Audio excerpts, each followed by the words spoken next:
Alright guys, so real quickly today I wanted to do a filament review. I know I haven't done this yet, but I've seen a lot of videos here lately on YouTube about PLA versus ABS, and I don't really like either of those options.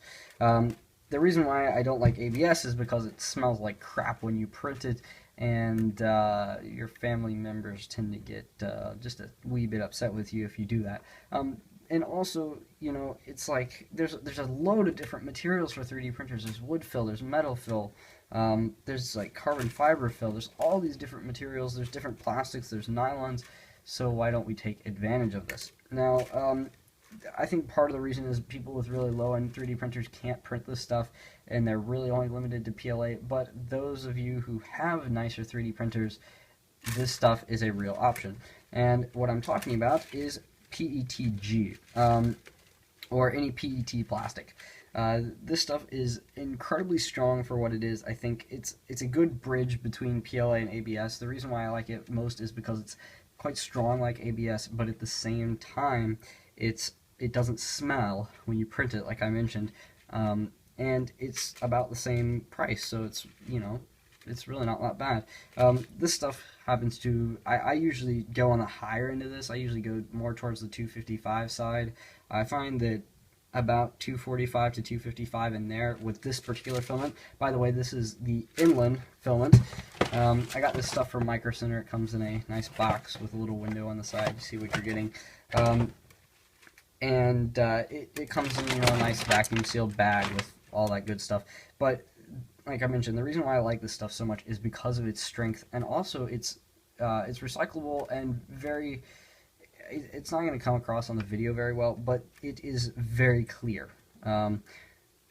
It's very similar. In fact, it's almost exactly what like soda bottles are made out of, and this particular color is almost exactly the color of a Sprite bottle. If you're not in the U.S. and you don't know what that is, then look it up on the internet. But it's almost exactly that color. It's a really nice color of green, and obviously it comes in other colors as well.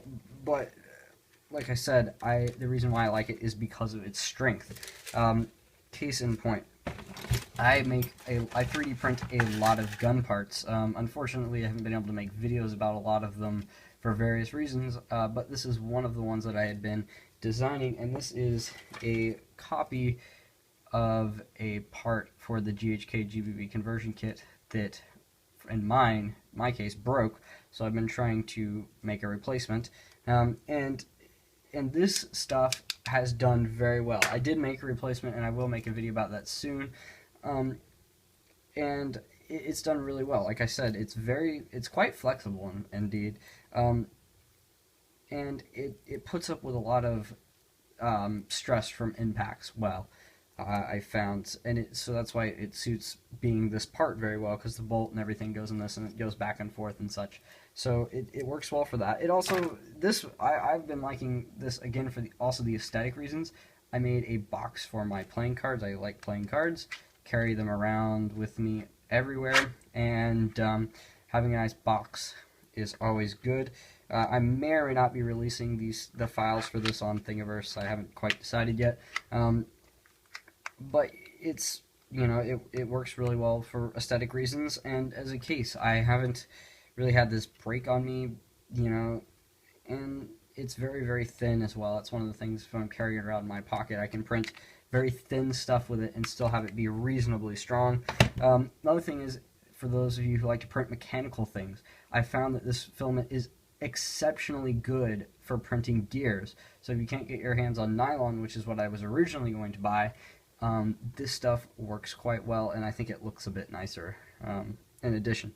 Other than that, I can't really think of too much more. I've gone over just about everything, but one thing I will caution you with, if you're buying this for the aesthetic reasons, it does not like to print at very high resolutions. All of this stuff is printed at 0.0 or 0.2 millimeter layer height, and the reason for that is when I have tried to print this at higher resolutions, and pretty much anything higher than 0.2 millimeter layer height, it starts to fog up. I don't know exactly why, but just something to think about. But other than that, I really do think that this stuff is a good alternative to PLA.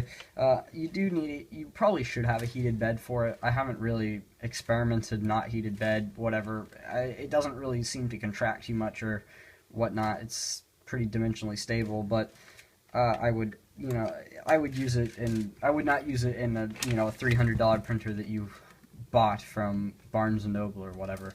But other than that, I think that this stuff is definitely a very viable option for replacing PLA and ABS in the future for higher end machines. Anyway, guys, thanks for watching. If you want to see more stuff like this, please let me know down in the comments below, and have a very nice day.